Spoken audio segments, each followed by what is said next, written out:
এই দিনে কলার বড়া খাবো না তাই কি হয়? আজকে কিন্তু বানিয়ে নিলাম আবারও আমি কলার বড়া। কলার বড়াটা কিন্তু মাঝে, মাঝেই বানাই। কারণ খেতে বেশ ভালো লাগে। তো কলার বড়া বানানোর জন্য ১ম এ আমি এখানে ৪ টা কলা নিয়েছি। আর ৪ টা কলা দিয়ে কিন্তু বেশ অনেকগুলো বড়া হবে। এখানে আমি দিয়ে দিলাম চিনি। চিনি দিলে কিন্তু খুব ভালোভাবে গলাটা মেল্ট হয়ে যায়। মানে গলে যায় একদম ভালোভাবে, বেশিক্ষণ সময় লাগে না। তারপর আমি এখানে দিয়ে দিব চালের গুঁড়ো। চালের গুঁড়ো পরিমাণটা কিন্তু একটু বেশি দিয়েছি। ১ কাপ পরিমাণ চালের গুঁড়ো, ১/২ কাপ পরিমাণ ময়দা।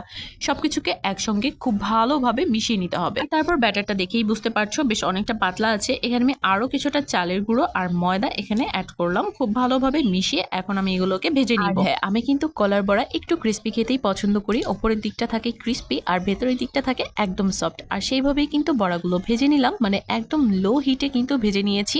একটু সময় নিয়ে ভেতরের দিকটা কিন্তু অনেক বেশি সফট থাকবে। তো যখন খুব সুন্দর একটা কালার চলে আসবে সে পর্যায়ে কিন্তু সবগুলো বড়া আমি তুলে নিয়েছি। আর বড়াগুলো খেতে না জাস্ট ওয়াও ছিল।